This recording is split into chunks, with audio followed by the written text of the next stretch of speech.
আপনাৰ যেহেতু পত্নী বাহিৰত আছে নিৰ্বাচনেৰ সময়ছোৱাত আপনাৰ পত্নীয়ে কেনেধৰণে আপনাৰ প্ৰতি সহযোগিতা কৰিলে মোৰ ঘৰ চম্ভালিছে মোৰ ল'ৰা ছোৱালীৰ ৰাতিপুৱা শুই উঠি ব্ৰেকফাষ্ট বনাই তেওঁলোকক স্কুললৈ পঠাইছে নিজে গৈ চাকৰি কৰিছে পিছত গৈ স্কুলৰ পৰা তেওঁলোকক আনিছে হোমৱৰ্ক কৰাইছে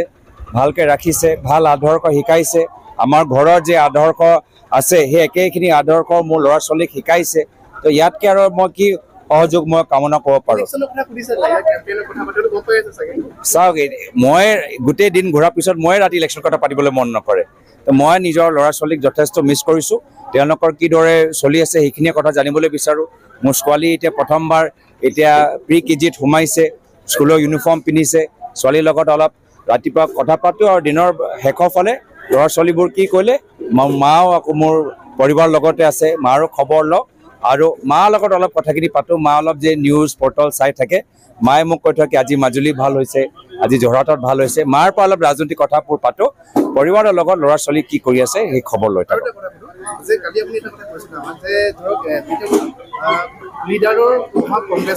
না কংগ্ৰেছৰ লিডাৰৰ অভাৱ হৈছে নেকি এতিয়া দেখা গৈছে যে আপুনি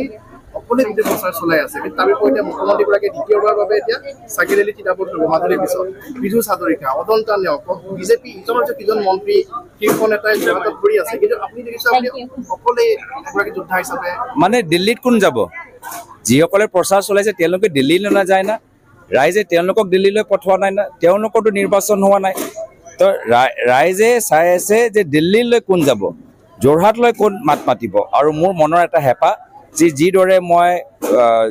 যোৱা বছৰ মণিপুৰ হৈ মই মাত মাতিলোঁ ভৱিষ্যত যোৰহাট লৈ মোৰ মাত মাতা মোৰ মনৰ এটা হেঁপাহ আছে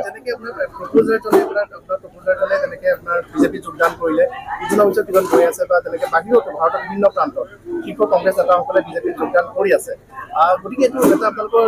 দলীয় যিটো নেতাৰ যিটো অভাৱ সেইটো হৈছে নেকি বাৰু এতিয়া চাওক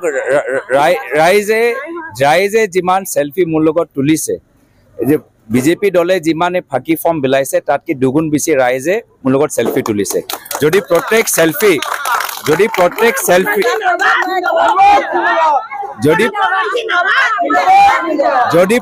চেল্ফি ভোটত পৰিণত হয় আমি আজি তাৰিখত কোনোবাই ক'লে 2 লাখ ব্যৱধানত জিকি আছোঁ তো ৰাইজে যোৰহাটৰ লোকসভা সমষ্টি ৰাইজে মোৰ অভিভাৱক মোৰ পিতৃ নাই কিন্তু ৰাইজে আজি মোৰ অভিভাৱক ভূমিকা গ্ৰহণ কৰিছে